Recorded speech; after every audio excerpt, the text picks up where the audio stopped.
I've encouraged you with this many times too, Brad, but like you just can't forget who you are. You can't, and what you're here to do, and not everyone's going to like that. Not everyone's going to. It's not even actually forget. Not everyone's going to like it. Not everyone's going to get it. One of my mentors always says the worst decision you can make, Josh, is to never make one. So I really live with the principle of like sometimes when I'm stuck in my thinking, it's like, Josh, you've got to say yes, you've got to say yay, nay, or you've got to delay and put that one off for another time. It's one of those three, and you've got to do that. Why do I exist here in life? And that's where belonging and purpose comes from.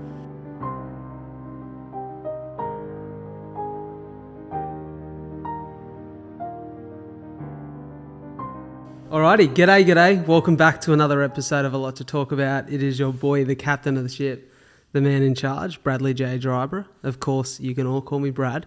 In fact, call me whatever you want to call me, because if you're a fan of the show, then I'm a massive fan of you. I'm always blessed to be sitting here in this seat because I get to have amazing conversations with incredible guests. Today's guest and I have an amazing origin story of where our relationship started, so I'm looking forward to diving into that. But I want to give him the intro he deserves. So he, first and foremost, is a father of a few and a husband. He is the chaplain at the Illawarra Hawks basketball team in the NBL. He's the GM of Lighthouse Church and also a pastor at Lighthouse Church. But for me personally, he's been a bit of a mentor, someone who I come to in times where I feel like I need to have in-depth conversations. And I feel like he's got a telepathic trait where whatever he says to me is the things I need to hear in that moment. And that's why I'm so excited to have this chat. It's one we've had teed up for a little while. So from your home, your car, or wherever you are, give a very warm welcome to the one, the only, Mr. Josh Hammann.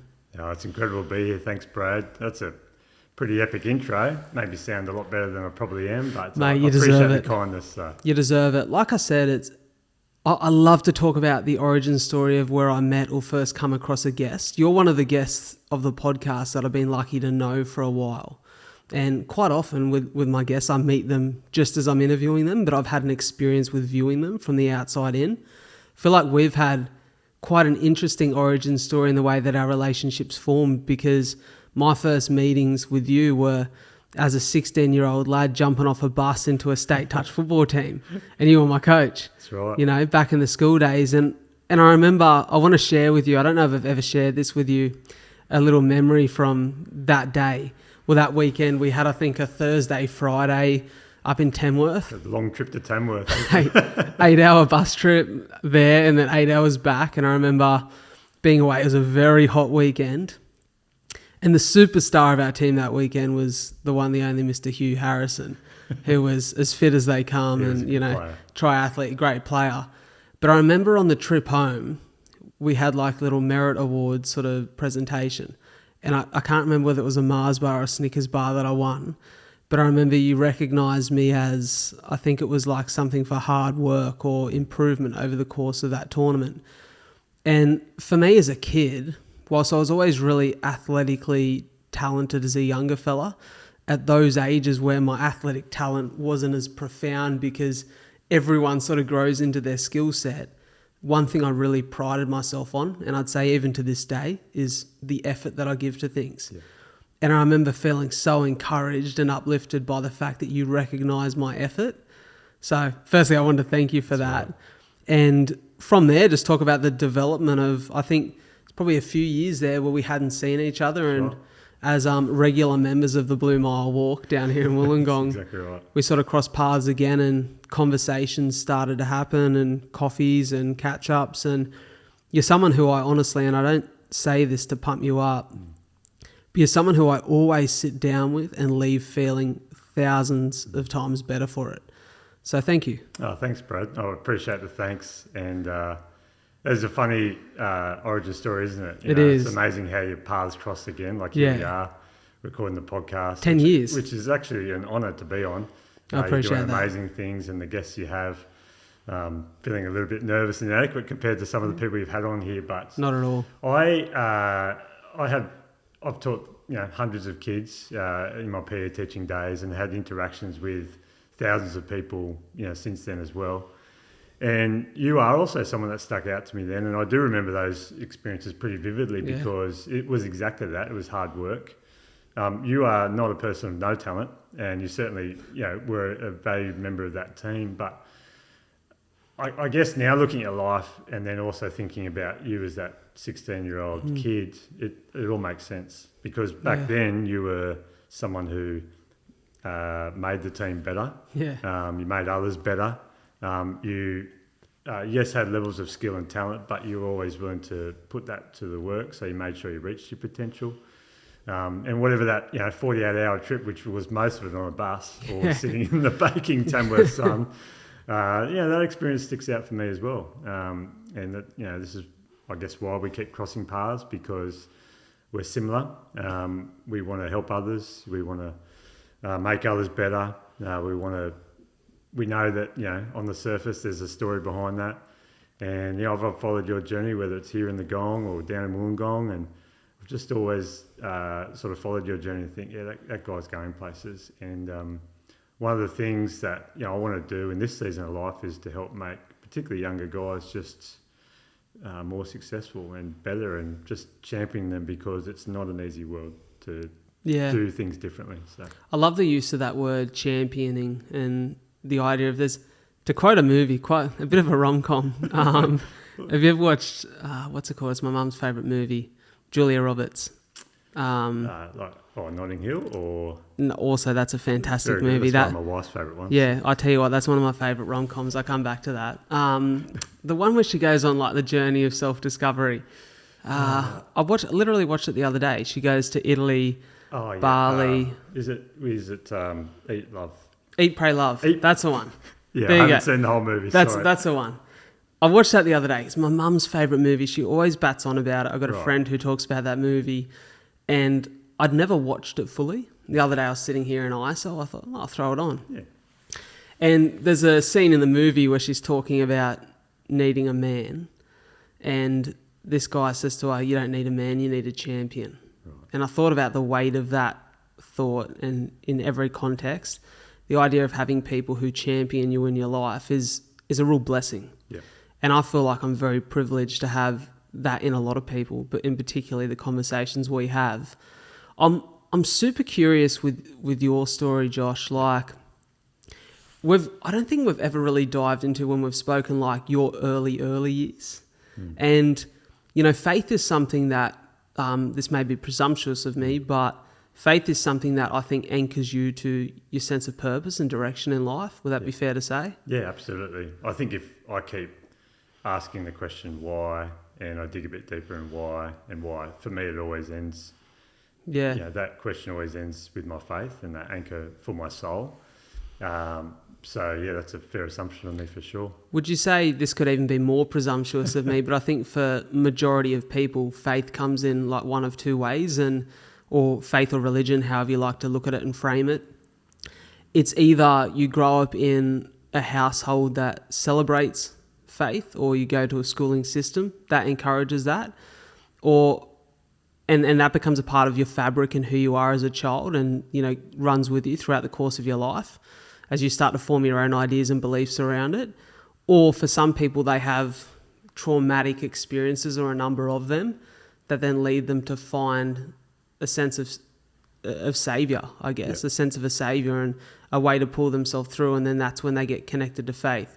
Now, I'm sure there's other ways that happens, but they seem to be the common two threads of many unique stories. Yeah. What's your relationship with faith, and where did that begin? Yeah, it's a great question. And mine, I would say mine's a bit of both. I'm so grateful for my parents bringing me up in that heritage, if you want to call it that, of faith, and taking me to church, and even probably times when I didn't want to. I grew up in Nowra, or Bomaderra to be more specific, and part of a great community down there. Enjoyed my time at school. Got great parents, wonderful siblings, and life was in a lot of ways exactly how you would picture it based on what I just said. So I was really grateful for that upbringing, I guess. For me, so what I'd add to your comments about faith is I think it can be both. I think it can be even if you've had that upbringing, I think everyone still has moments where they need to make a choice for themselves. And for me, that was probably, at the age of sort of 10, where I decided, okay, I believe in God. I want to live out this faith life, as however a 10-year-old would say that. But then life takes you on so many twists and turns. And you use the term there, like religious, and I actually don't consider myself religious, and that might be a strange thing to say because I'm a pastor and I work for a church. And for me, religion is working, trying to do as many good things as possible to seek God's approval. And that's exhausting. Yeah. Whereas for me, I feel like I was kind of saved from religion, if you like, at, maybe 10, 15 years ago. There's some moments, where I was overseas, and whether call it divine intervention or just people championing you or whatever else it is, for me the story flipped at those moments where actually I was already thought of, I was already created by God. He loves me, and I'm going to screw things up. I'm going to do things wrong. Yeah. But it's actually Him that gives me the grace and the power to do things well and good. And when I don't, He's still there as well. But it's sort of out of that power. I do good things because I feel like that's what I want to do because of my faith, not because I have to do it so I get God's approval. So I guess that's a bit about my story. I'm always sensitive about sort of just pushing that on people, and I think that's one of the things people appreciate about me most, is that I have a very strong faith that's actually it's personal and it's public, but it's also I'll tell you about it as much as you like if you ask me about it, and I'll also help people if they want to know more about it, but other than that, I'm going to live my life so people go, what's different about that? So therefore I get asked about it, not like, hey everyone, I'm different because, or you should do that, or here's how you need to live, or whatever. For me, it's just about living it, and people sort of sinking into that the way that they find best, if that makes sense. Mate, you say that so well, because it's funny, I had this exact conversation with my mate. Everyone on the podcast, if you listen to this podcast and you don't know who Footy is yet, one of my best mates, he's like a bit of a confidant. We have those good coffees, runs, talks where we talk about a lot of these things. And he asked me who today's guest was, and we spoke about, I shared with him, and he said, I can remember you telling me about your conversations and sit downs with him before and the impact that he's had on you. And I spoke about, had this curiosity around that question. How faith is formed for people and what it looks like for certain people. And like you said, everyone's experience will be unique. And I said, I feel like the one, and it's funny the way that you framed religion there compared to faith, I feel like the one fall short of religion is in people who have grown up in it, there needs to be a sense of freedom to make the choice of why is this for me? Yeah. Because I think that's important in any aspect of your life. If whatever you believe in, not even related to faith, your morals, your ethics, the way that you treat other people, at a certain point in life, you have to go, okay, this is what I've been taught, and this is how it's been framed to me as a child. Yes. But as a grown human being, as an adult who is living their own experience now, what's my choice and how am I going to treat this? It's exactly how I read the Bible too. That's God loves us enough to give us the choice. Yeah. And I think that's the premise of my faith, that it is a choice. I do live with the belief that everyone's curious about it. I think people are interested in God, interested in Jesus. Stats would show, and there's definitely things that would say that people aren't always interested in the shop window he's presented in, which is the very reason why, one of the reasons I do what I do at Lighthouse, because I want to make church make sense. I want it to be as accessible as possible to people. I want to, the church that I'm a part of and help lead to be part of the social fabric of its city in a very way that people go, it makes sense to their everyday lives. So I think that's kind of what I go about life doing. I love that. And that's why I think people get surprised a little bit. A pastor or a GM or someone works in a church that kind of turns up in these spaces they don't expect. And their wheels are going, I don't know why he's here or someone of faith is here, but I like it. It's making sense. And I guess that's one of the things I've sort of noticed about my own life the last 4 or 5 years. So. Well, I definitely noticed that in you. And the thing for me is I wouldn't say my relationship with faith is very different. My relationship with faith, going to I was christened as a child. My parents weren't particularly, use the word religious, but they always had a sense of faith and always pushed really good morals and ethics on my sister and I. And, going to a Christian school, you're around a lot of people who attend church. I never really attended church as a kid. And for me, my particular choice in faith came at the age of 13, which some people would still say is quite young, but it's a practice daily. I've spoken about it once or twice on the podcast that, and to be honest, until I'd actually shared it with, you know very well, Caleb Hansey, good guy, on the podcast, I'd never ever spoken about this with anyone, but it was just my own experience. And I think that's why it was so, for me, it stuck with me and it felt so profound that at the age of 13, with 2 incredibly loving and supporting parents who'd just been divorced, I was for the first time in my life in a position where at one night I didn't know whether the parent who I wasn't with that week was getting to bed safe and well. And my dad worked as a police officer, so that's a dangerous world at times. And I used to think, I wonder if he gets home safe. And when I was at mum's home, when I was at dad's place, I used to think, I wonder if mum got home safe from work. She's got to make that dangerous walk in the middle of the night from the mall to the car park. I used to stress about them. And to take that weight off my shoulders, I just started to pray. Yeah. And I swear to you, from that night at the age of 13, every night since, so I'm talking for 13 years now, I do not close my eyes until I've said that prayer with my head on the pillow. Yeah. It is just something that gives me a sense of relief and a sense of I've put that up. And all I do is I ask for the health, the happiness and the safety of the people I love. Yeah. And it's, it's about a minute or two that I go through a bit of a ritual or routine, you'd call it, where I ask for those things and I basically celebrate the blessings of my life. Yeah. And for me, that has been my particular, I guess it's been the cornerstone of sort of my faith and the way that I celebrate that and believe. But I love that, and you can go back and anyone can twist and turn anything to be negative. But I love that in 99.9% of cases, faith in something is about being of service to others. Yep. It's about being a better human being and bringing out the best part of yourself. Yep. I think that's a great way to live life, regardless of how you frame it or look at it. Yeah, and you hit the nail on the head too. I think people can often have the perception that God is distant and he's big, and he's certainly a big God, and I believe he does incredible, miraculous things, but he also is very interested in every detail of our lives, and I know that to be true, and it's like he's hearing every one of those prayers about each of those monotonous things or really important things that you're saying all the time to him. And you also mentioned something which I like. You said, you mentioned the phrase I didn't necessarily attend church.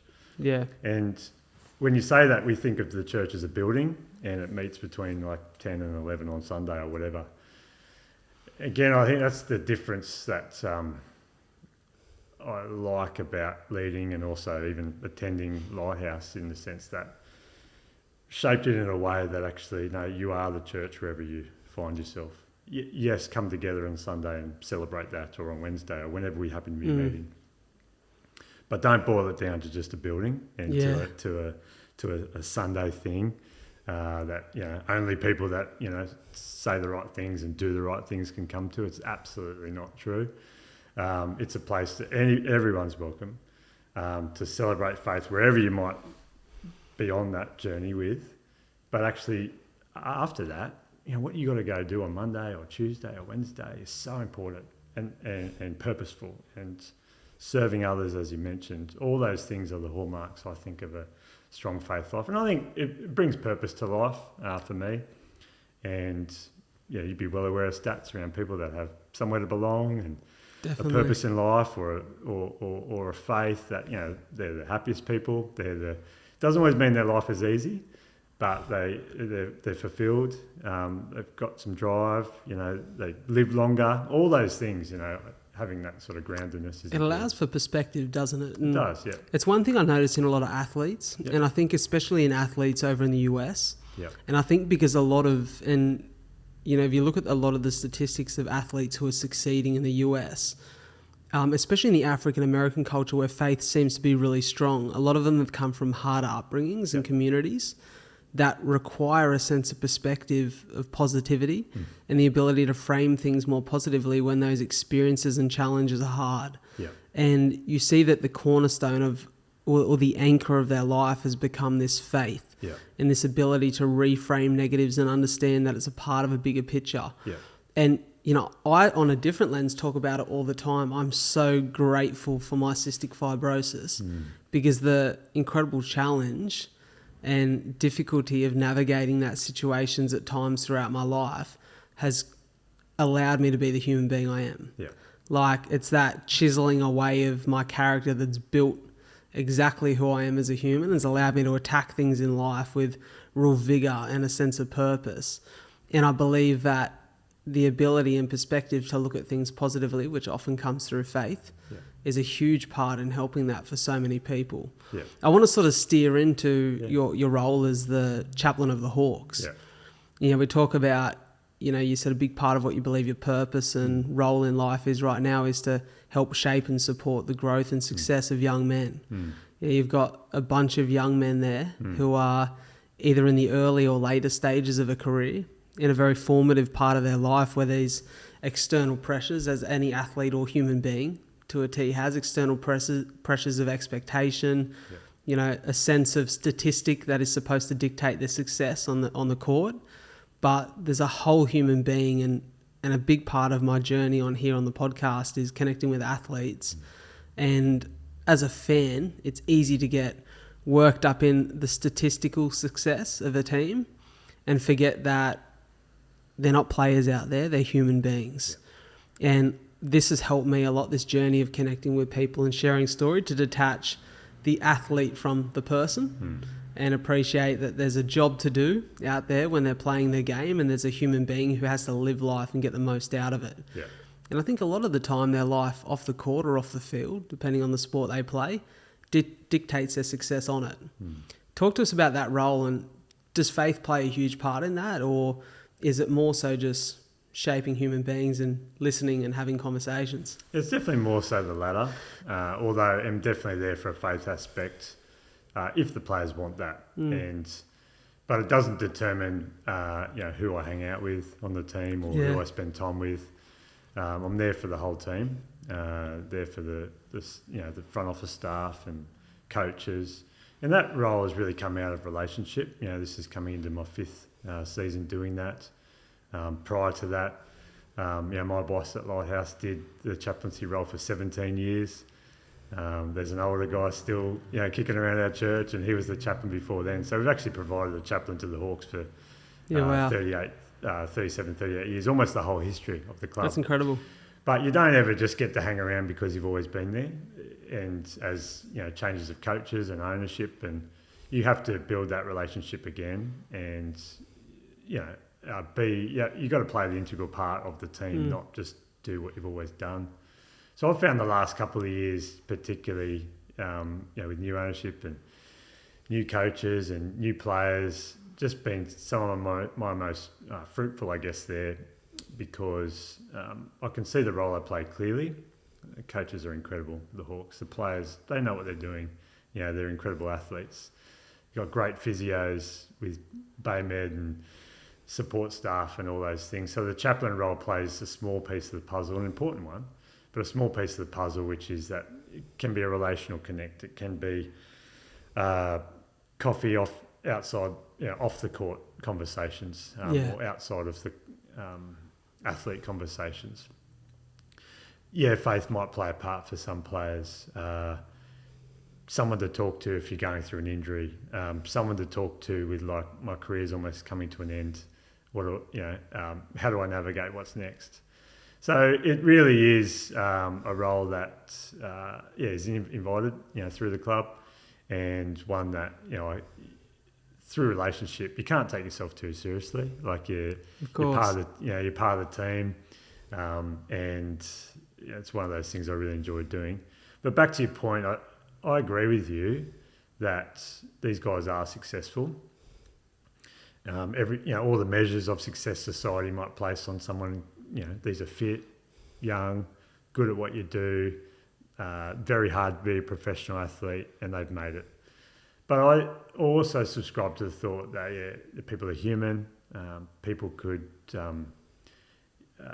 they might get injured, they might not be playing well, and some of those things don't matter to me as much as it might as a coach or a fan or a business sponsor or whatever else. So it is that ear off the court if they want to unpack all of life, if that's important to them as well. So, but the Hawks always just have a great uncanny ability, as you know, following them for many years, to just bring in great people, great young guys that often go beyond, reach their potential quite quickly in a hard-working club. And I love it. It's a great part of what I do. So. Yeah, so well said. And, I look at the role of a leader or a mentor, and I don't think people understand. Like, leading is all about actions. Yeah. Mentorship is all about the ability to tell story and have conversation, hold space for someone to feel supported. Yeah. That is such a skill set. I don't think people appreciate what that skill set requires and how much work it takes to develop that. You have to be very empathetic. You have to be super understanding. And, it was really nice. During my week of isolation, I sat down and I got a cheeky 3-month subscription to Apple TV. Come on. And one of the shows that I loved was Ted Lasso. Yeah. Have you ever watched Ted Lasso? I haven't. It's on my list to watch. So I found it as a recommendation on Ben Crow's app. Mojo Crow, his mindset course, and I sat down and watched the show. And the context of the show is a guy who's an American football coach, known for his ability to dance at halftime with his team on SportsCenter. He gets air, and he gets employed to be a Premier League coach in soccer. Right? So never coached a game of soccer in his life. Doesn't understand the rules of the sport. Essentially, there's a whole motive behind that, which I won't get into, but you see a guy who is so out of his depth in the knowledge of the sport, but has this innate ability to connect with different human beings, to understand and be empathetic about what they need, and the fact that the needs of one player are completely different to the needs of other because they have different lived experiences. And I look at that skill set and, I find myself in a position where I'd like to think I've had unique life experience, that I can chat to many different people, but I've often been in a situation where I sit and I listen to someone tell me a story or share an experience with me. And it's hard to, it's not about giving someone advice. A lot of times it's about just listening and asking questions. But it's very hard to feel like you can be supportive or give them answers that they're seeking when you've not lived all those experiences. So let's talk about some of, I guess, your self-development. What are the things and experiences in your life that you feel like have made you, and you're very humble, so don't be too humble here, but they've definitely made you fit to lead and fit to be a mentor? Yeah. I think one of the things I've developed most in, and you've mentioned already, in the last 5 years, is empathy. I'm probably a bit shocked when I look at myself 5 years ago, how unempathetic I was. And I think it really came down to the fact that I thought I was empathetic. I was probably more sympathetic. And the difference for me is empathy really is the ability to put yourself in someone else's shoes. But in saying that, never assume that you know exactly what it feels like to be in there. So, and this is sometimes, some of the weaknesses of being even a pastor or someone who's a mentor is you can quickly slip into advice mode. And that's not what I believe people are looking for all the time. So I've learnt to really only give advice if people are saying, hey, what would you do in this circumstance? Like, they've been crystal clear. Whereas holding space for people One of the best gifts you can give people is just giving them your full attention, and saying phrases like, and these types of things were not in my vocabulary 5 years ago. So saying things like, I actually can't imagine what you're going through. I can't. Because we often say, I can imagine. Yeah, I can imagine. Or I've done something similar. Like someone's trying to tell you a story and you cut them off halfway and say, oh yeah, that reminds me of a time when I did. And people will be nice and they'll listen, but that's not what they're looking for. They're looking for... But I think sometimes we don't know where to go if we can't imagine. I can't imagine what you're going through. And then but simple things like, but I'm here. I actually don't have the words for you, but you can call me anytime.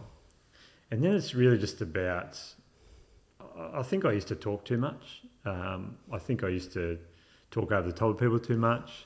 Bit guilty of that. Yeah, right. Okay. And here we are on a podcast, a lot to talk about. And I love talking, I do it for a living. I end up, I love chatting with people. But sometimes, I can hear myself saying, just, all right, Josh, shut up. This is your moment to shut up. They don't need your advice. They don't need your 3 tips on how to live better in this moment. What they need is you here. Putting yourself in their shoes as best as you can imagine, but saying you can't because you can't. Even if you've lived a fairly similar life, you cannot assume. And saying I'm here. But I love what you said too, because you can't, like, what job is that, right? Like, try to put a job description around that, or try to value that, or try to earn money out of that. Like, it's this type of thing. And you know what I'm talking about, because there's things that we do in life that are even sometimes hard to articulate for ourselves, but when you're doing it, you just know that you belong there, and you know that this is important, and this is what I'm made to do. And it may not be big, large, massive. People can't always see it. So I think some of it is just really learning those skills, and that's come, by the way, from someone trusted people holding mirrors up in front of you, metaphorically, saying, this is how you look like, or this is what you sound like when you think you're being empathetic, but you're not. And you'll get that advice from all sorts of people, and I have, but I take it from a trusted few, and I do something about it when people that, my mentors or people that I trust in my life say those things.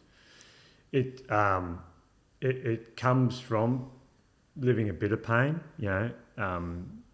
having people that you thought were loyal or were on your side or whatever, but then all of a sudden they're not. And it comes from just a little bit of time and sticking at the same thing over and over again.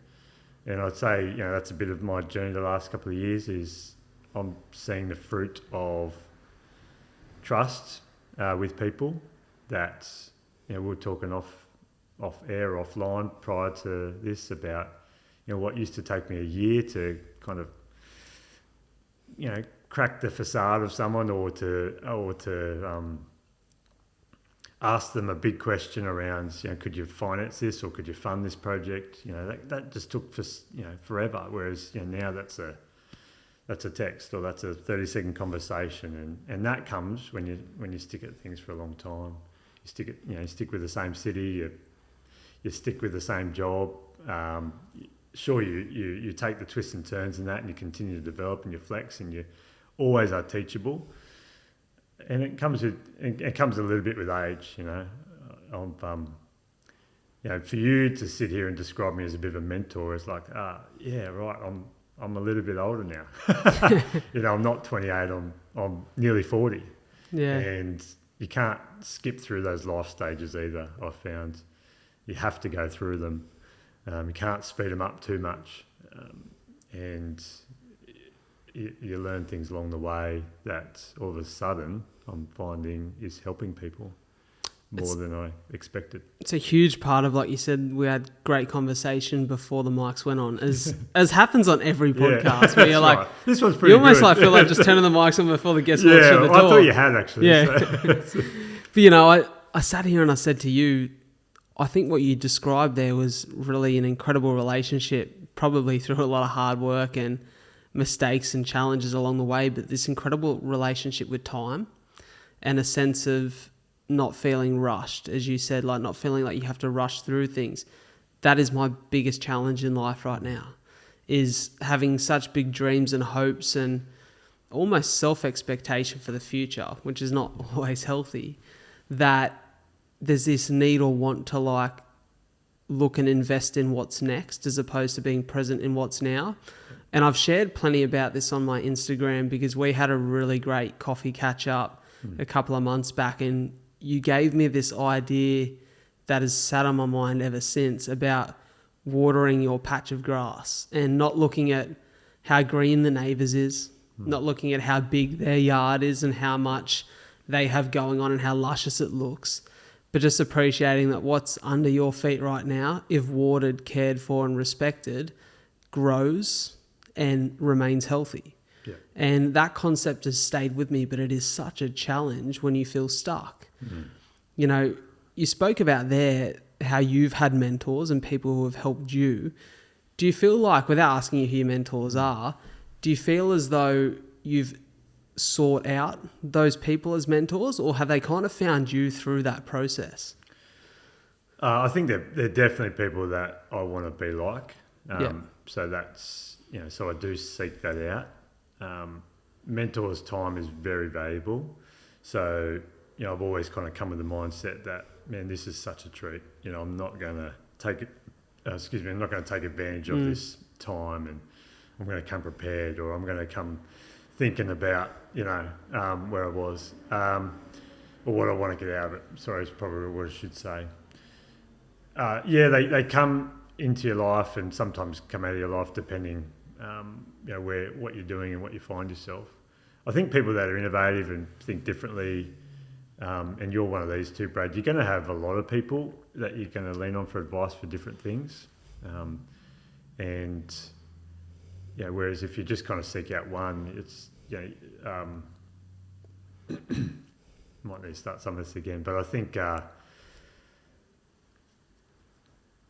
it's all in my mind. So I know exactly what you mean. Yeah. So I think, sorry, what was the question again? Sorry. So, like, do you feel like you seek out mentors, or do you feel as though those mentors have found you at the right stages and moments of your life? Yeah. Well, I think definitely I seek mentors out. I think a mentor's time is very valuable. They don't have to give it. They're usually... I sync with people that are living big lives, that are... they steer away from the word busy, but they live a full life. And I want to seek those people out. But I also know, man, they got a lot going on. And if they've chosen to develop me or chat with me for an hour or respond to my text or spend an hour on the phone when I know they don't have it, I really treat that as a special thing. So, but I also live with the fact that I think people do want to develop people that are younger than them and champion them. So yeah, the mentors have been people that, yes, I've sought out, but they're also people that I've, one of my mentors is my boss.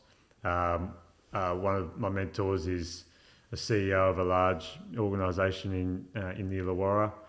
And these are people that I want to be like. And but these are also people I feel like I'm going on an adventure with. Yeah. And there's some shared history there, and there's some just, I just kind of always feel like we're just achieving great things together. So there are people that are in my life and seek it out. But you've got to be willing to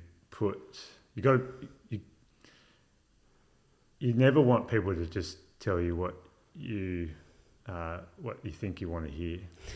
I feel like that's a mark of a great mentor. So if you're gonna be mentored, you've got to be willing to put your sort of ego on the line. Because my mentors will say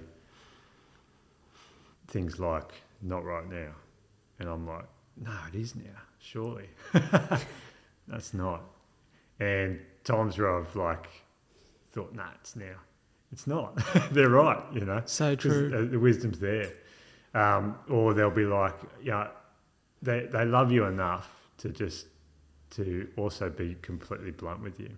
And everybody, I think, needs people in their life that are really honest with them, but they know that they've got your back, and they love you enough to tell you what maybe not necessarily what you want to hear, but what you need to hear. And I want those people in my life because they're the people that have helped me develop, as I've mentioned already, as quickly as I can. So It's an interesting point you raise because, and this is why I think I really value the idea of mentors or people in my life who are very honest with me, and at times when necessary, like brutally honest, because I feel like I'm very grateful that because I've been in this area all of my 26 years bar one, I have an incredible number of acquaintances who really respect and champion the things that I do. However, the downside to that is they champion and uplift me so much that it's very hard to get honest feedback from some people. So when I launch something or I put an idea out into the world or I share a story with someone and I seek the feedback that's going to allow me to grow and reach the goals that I have, yep. A lot of it is just kind of fluff. Yeah. The feedback I get back, because I think people are so scared to be critical, yep. or to be honest. And that's not always, whilst it's appreciated because people want to uplift you, and I think that's such an amazing trait for people to have, yep. to be able to have those few that you go to for really honest feedback, yep. by being, like you said, open to it. Yep. You know, am I ready to hear that? And I feel like the times where you're not, yeah. probably even speaks more to what you need right now. Yeah. And those people, they shape you more than all the uplifting comments or all the go get it, type stuff, which is Definitely. really nice. But I would say there's a place for honest feedback and or blunt conversations. And for me, they're always with trusted people. It's never out in the open in the sense. So you never, mentors aren't people that are dragging you down publicly. Of course. They are those champions that are uplifting you all the time. But then there's these conversations which, don't go anywhere other than just across the coffee table.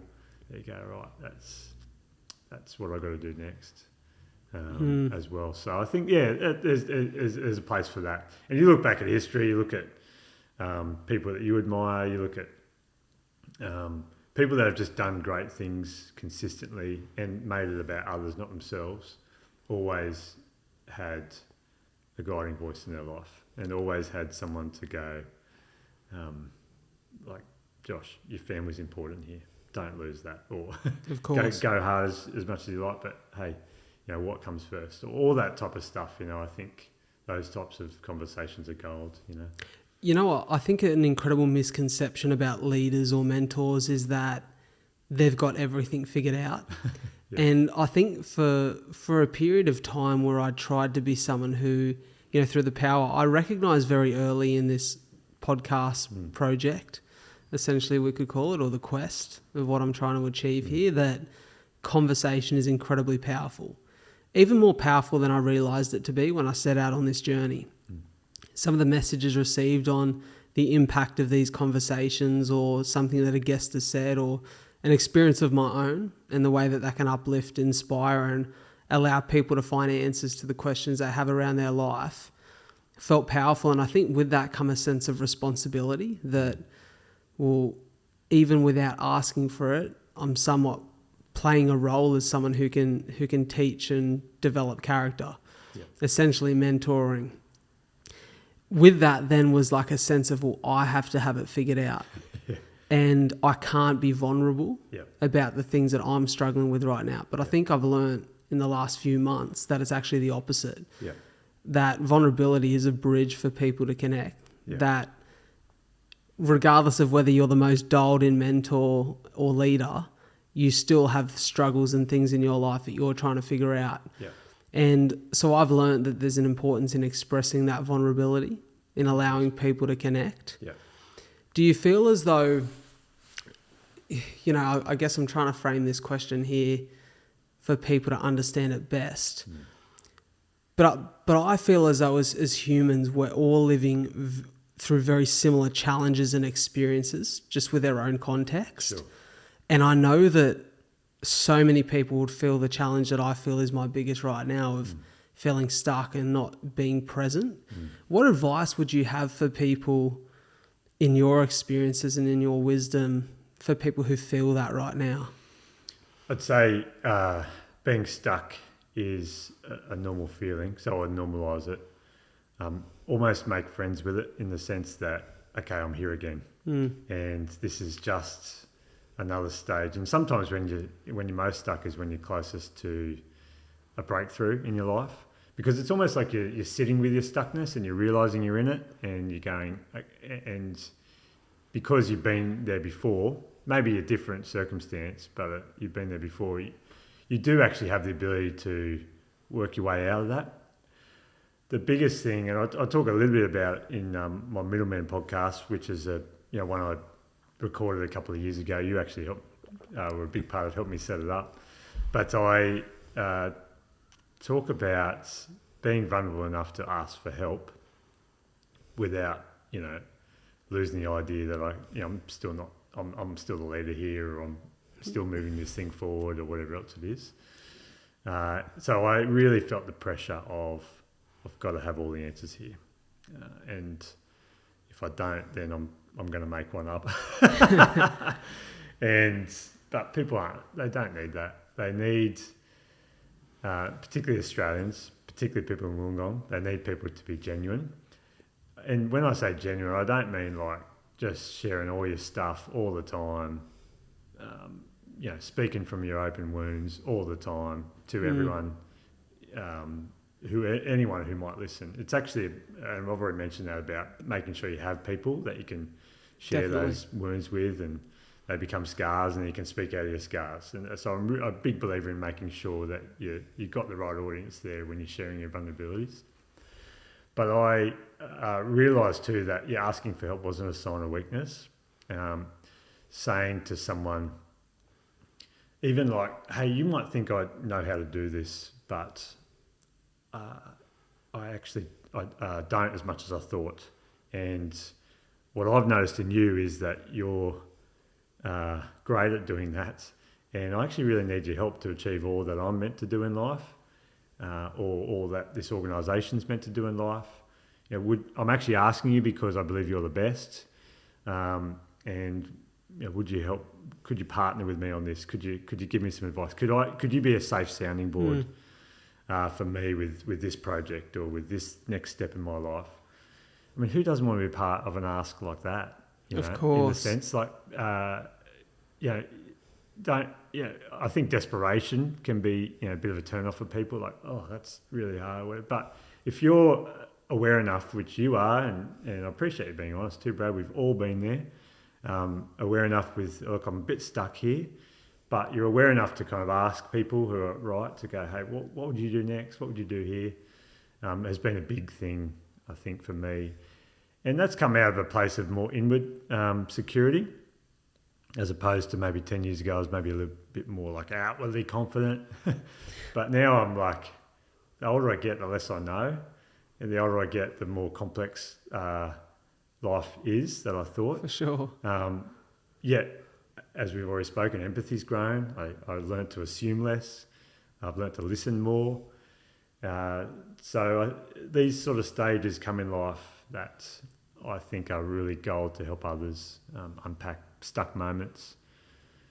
But you've got to build, I would say too, if you want to be a mentor, you want to be people in your life, or want to be someone who champions someone, it's all well and good to have the skills, but it is also something that you've got to build time for in your schedule and in your life. I don't want to be so like super ethereal about it. Like, you do need to have like, this is my time to catch up with that person. I mean, I put in my diary all the time that if I have an interaction with someone that I thought, there's more on the surface than meets the eye there, or there's a bit of an itch they're trying to scratch, but I'll walk away from that interaction, and I'll put it in my diary to text that person in 3 days' time, and because I don't want to forget what that was, because there's more there.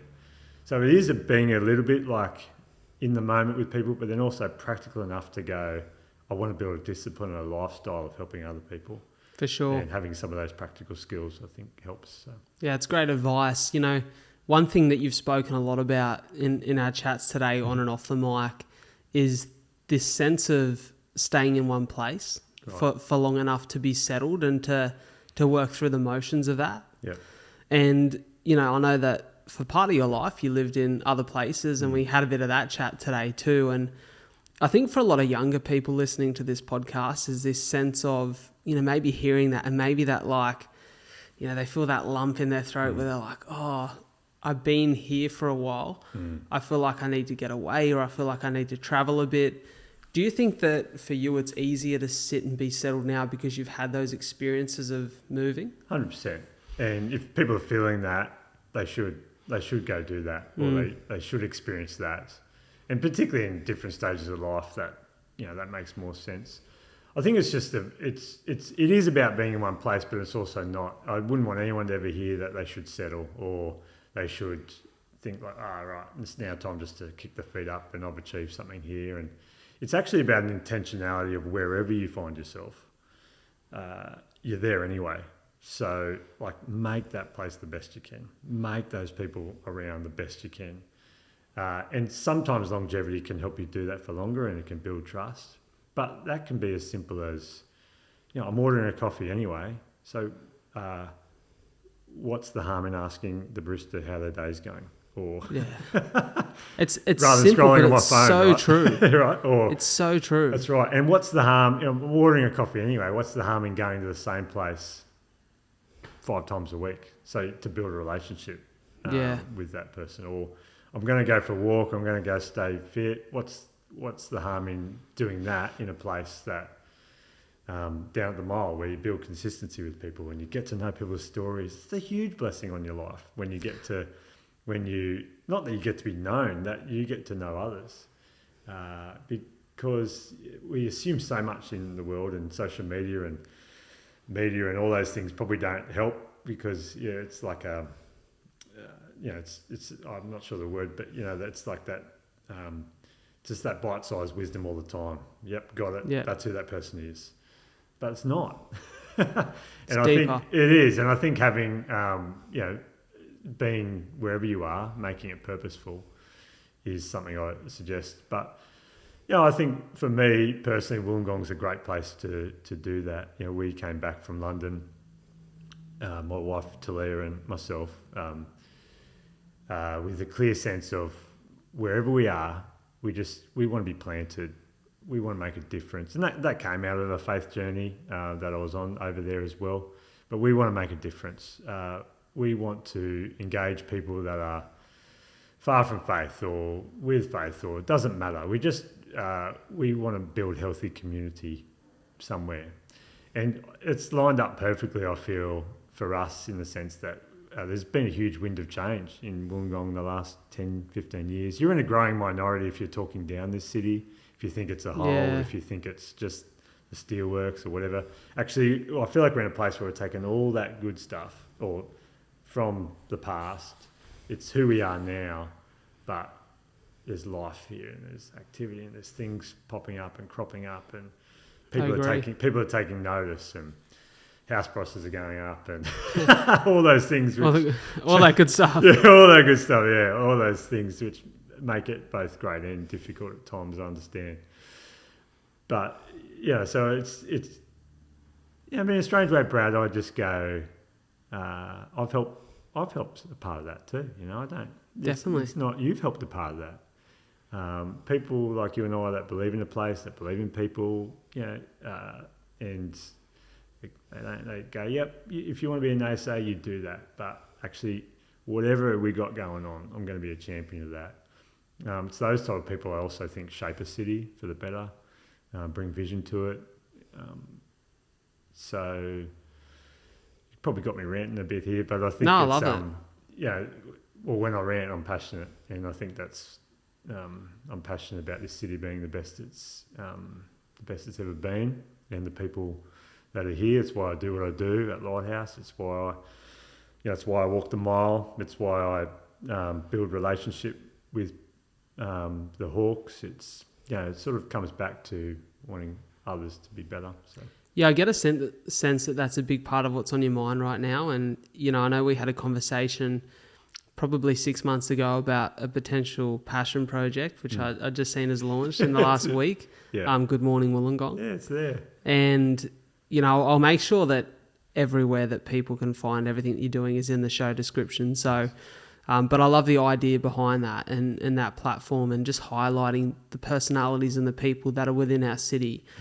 And as you said, I think there's a tendency more so in the younger generation to look at this space and place we're in and diss it and go, well, it's not the big smoke of Sydney, it's not the Melbourne, it's not, but that's exactly what makes it amazing. It's right. got its own fabric, it has its own story. Yeah. And the one thing I love about this place is the community. Yeah. And, you know, like I walked with a few mates and, you know me, I'm down there every day nearly running or walking, and just walking with a few mates this morning, and so many people outside of my age bracket, within my age bracket, from different walks of life that will walk past and say g'day in the morning. And I love that. And I think it's such an opportunity and I always say g'day when I'm running. Everyone I pass, I say, g'day, how you going? Because it's an opportunity to uplift people. And I think as a community, we never know when someone's struggling. Yeah. You never know when someone's in a hard place. And that sense of being able to contribute just the smallest part of joy and happiness to their day. Yeah. Such an opportunity. It is. And everything I've done, especially the charity event, 42 for CF, has been championed by this community. Yeah. And people have gotten behind it with all of their might and their care to share it and see it grow. And that's a special thing. So I think regardless of where you are, you've got to look at what you can provide to that community of people around you. Yeah. And you've built that through relationship, you know, and through your own story. And you said something too, you don't really know what people are going through, but also if you stick around long enough and you're involved in people's lives, you definitely can get the sense of when something is up too. And you're in a perfect spot because you have trust with people to help, you know, when that type of thing goes on. And I know some of your guests would talk about better than I have around checking in on your mates and doing all that sort of stuff, but you only get to do that if you've got mates or if you've built relationships with people, or but you also get that reciprocated back to you. You get people looking out for you. You get all that. Yeah, there's and back to, I guess, to Wollongong in the sense, I was watching a show the other day. It was Street Food USA. I was just watching it just to switch off from the day. I love food and I like America as well, but and they were doing a part on Portland, Oregon, and they started it with saying you go to LA if you want to be seen, you go to New York if you want to be taken seriously, and you go to Portland if you want neither. So and it kind of reminds me a little bit about Wollongong, the way you mentioned it. Like, you know, people want to be in Sydney because of that. They want to be in Melbourne because of that. That's a great point. But you come to Wollongong if you want none of that. But that's actually why we like it, you know. Of course. And it is a community that looks out for each other. It is a generational community, so we should never underestimate the power of.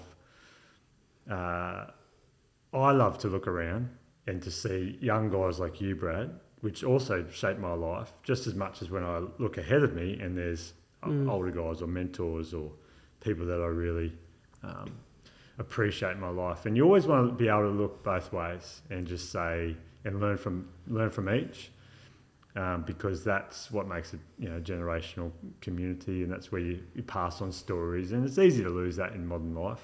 Of course. As well. This is the top of. It's a healthy community to bring up my own family, your own kids, all that sort of stuff. You want to find that place. So, mate, I love it. I think it's time to dive into the consistent part of the poddy. Okay, 5 questions, 5 answers. That's right.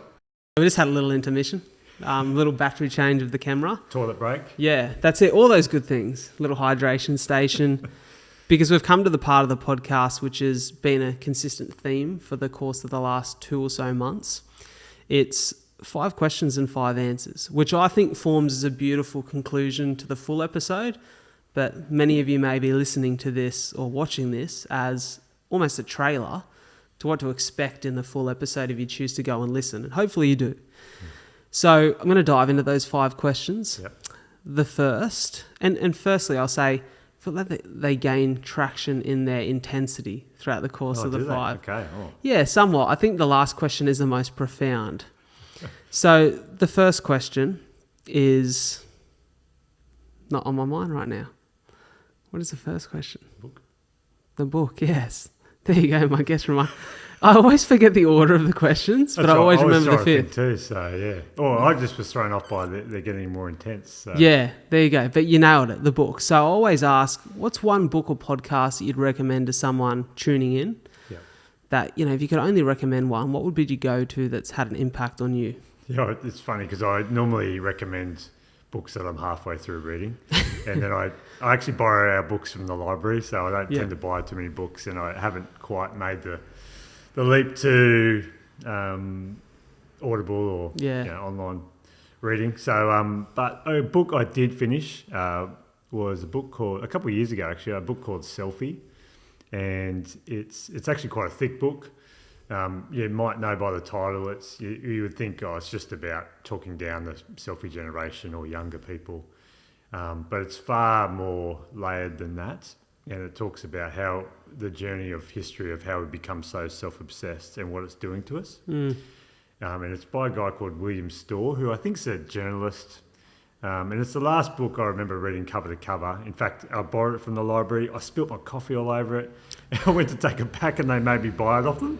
So I've actually still got the copy, so I can loan it to you. Yeah, nice. But it talks all the way back to ancient history from the Greeks, but also, even as close to the 1980s when a lot of it was all about self-esteem, pumping up your self-esteem, and then you sort of intersect that with social media and phones and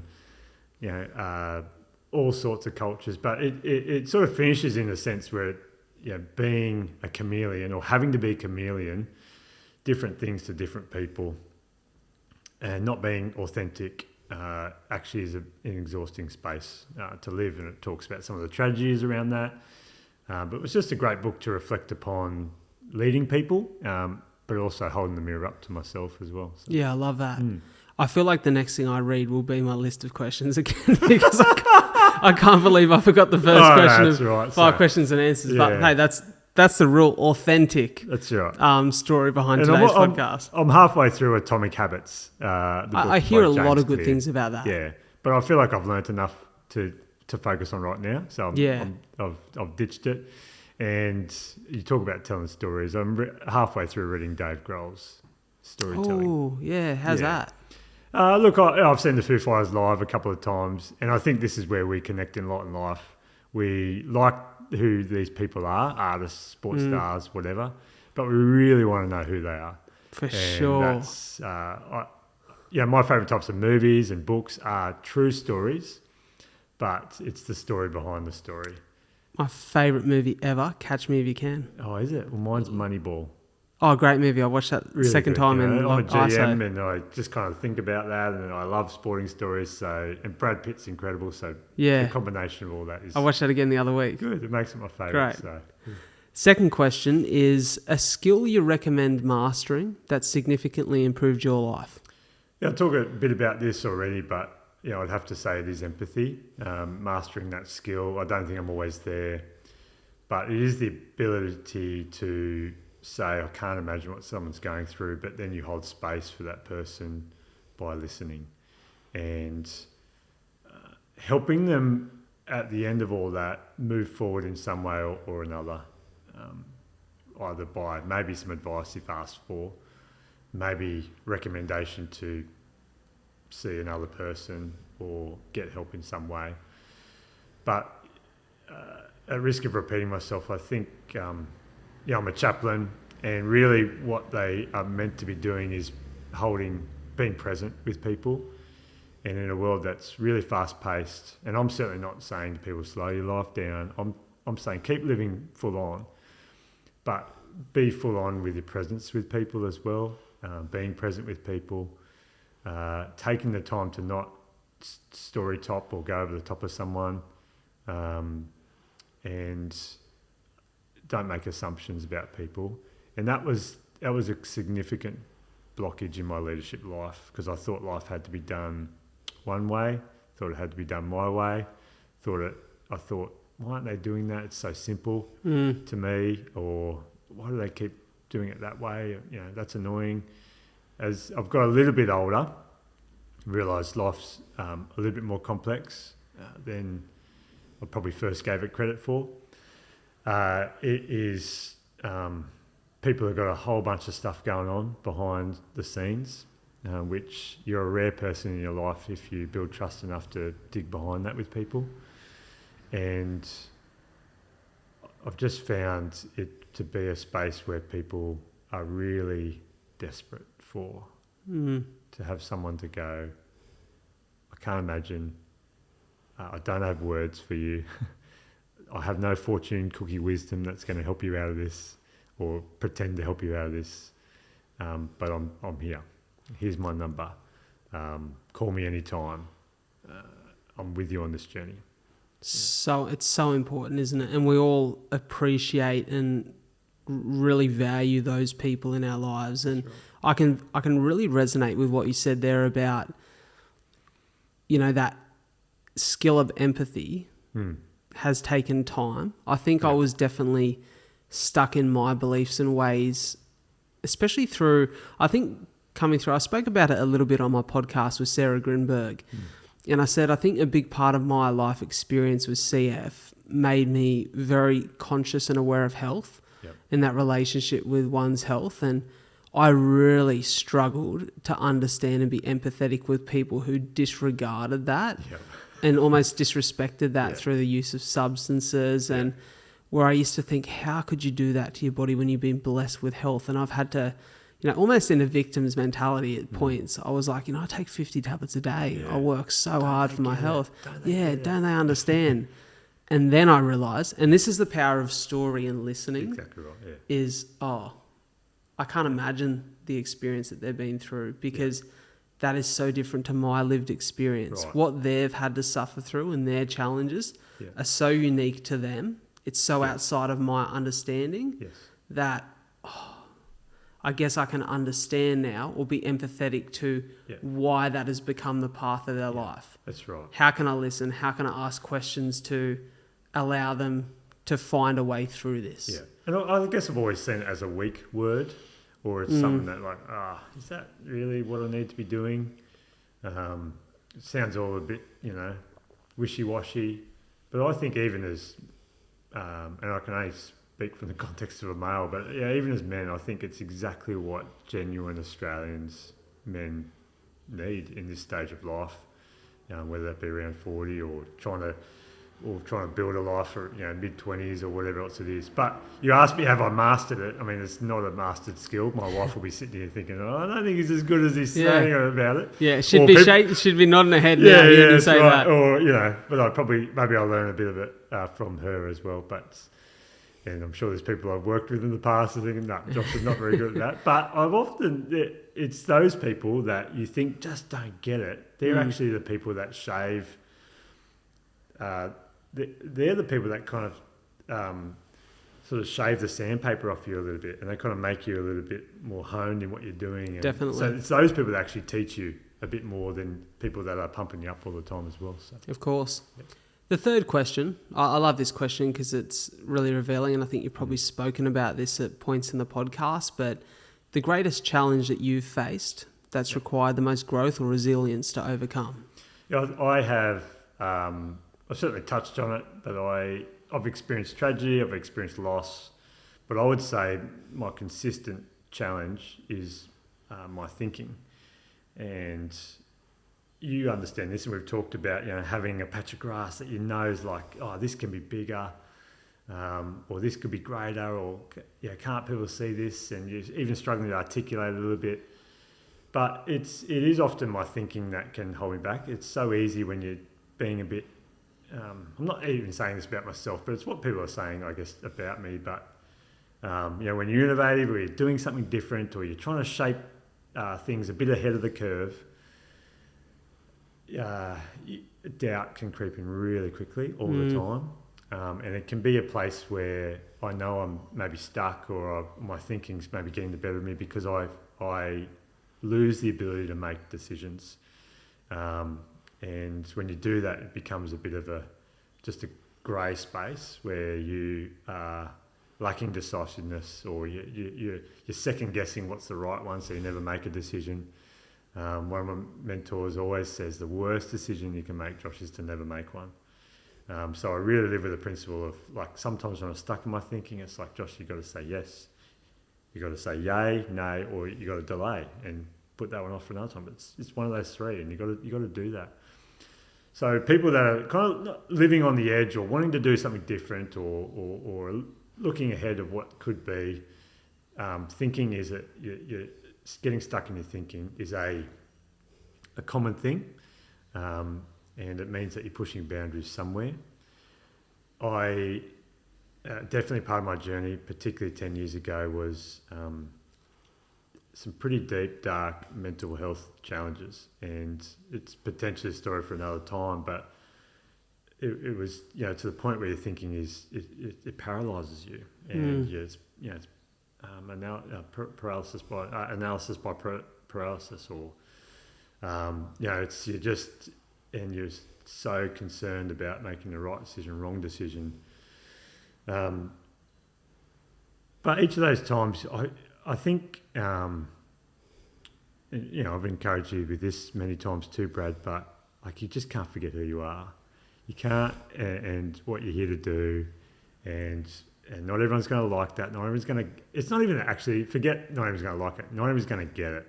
Yeah. Because, you're a likeable guy, but not everyone's going to get it. But that's okay. Just if you remember why you're turning up to a space, who you are, doubt seems to become less of an issue. So I would say with mental health, and even mental health challenges, there's way better people to listen to and talk about than me. But I know my own story is it was a significant challenge that saw me living a life I don't want to live again. But I would also say that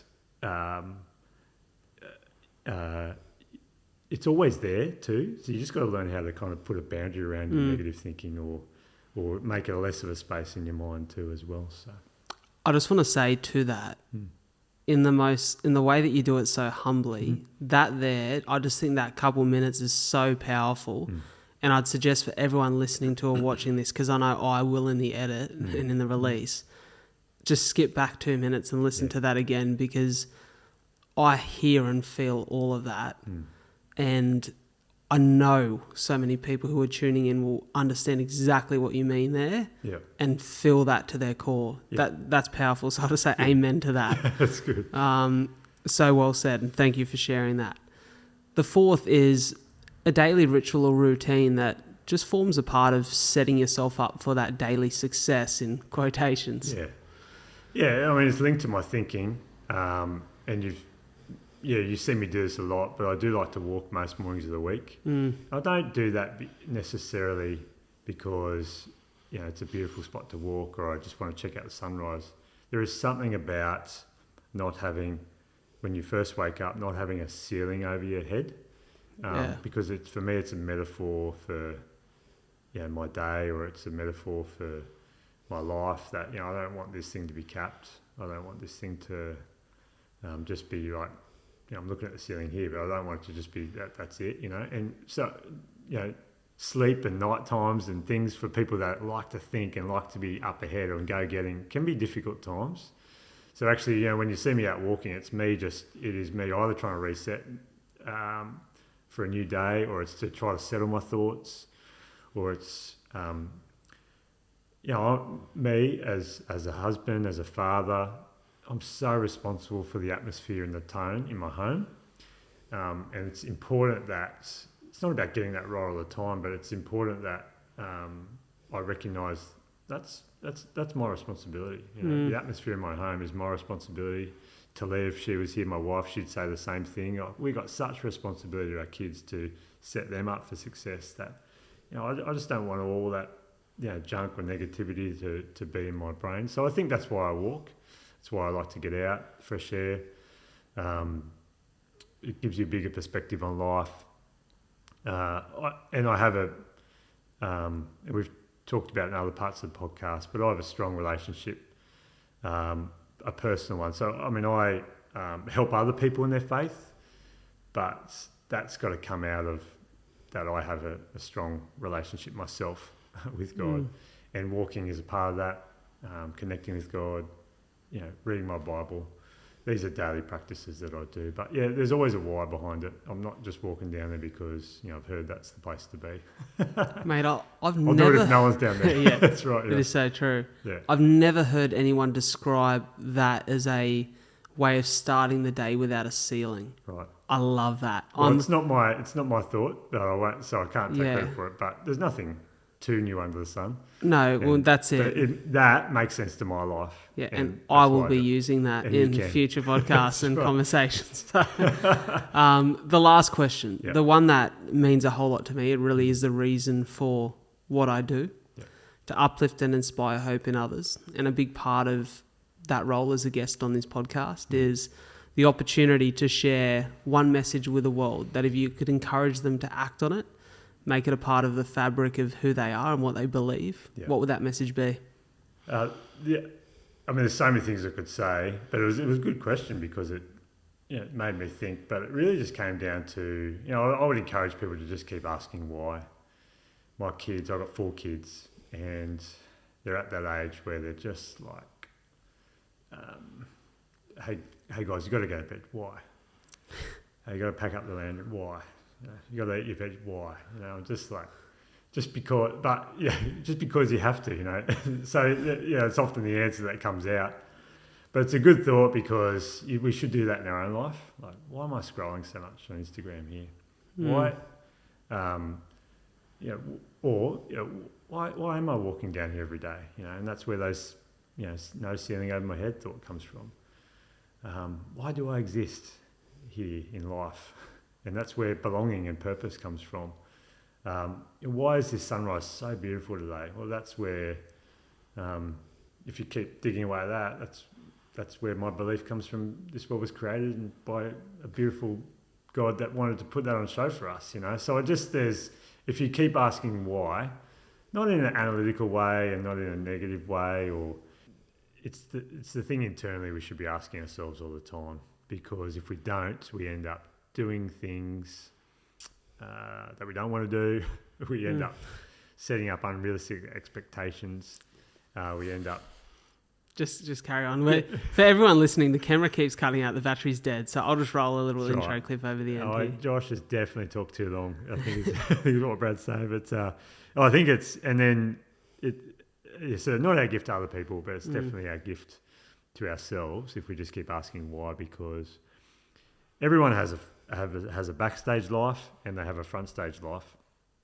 And if those things are too far apart, because you don't know why you're doing what you're doing, it's a very exhausting space to keep up. And that's why to use that word again, we see leaders not make it or fall over or do things they shouldn't, or break trust, or whatever else it is. So it is about bringing those two things together, knowing why you're doing what you're doing, having the best motivations you can for the things you're doing as well. So, mate, so well said. That just everything we've spoken about today, and it's the reason why I continue to invest in this relationship that we have, is not only do I feel as though not only can we sit and chat and laugh as mates and talk about other things, but there is a sense that you have and a power and ability that you have as a human being to connect with what I need to hear in a given time, and the advice that I need, or just to be heard and listened to,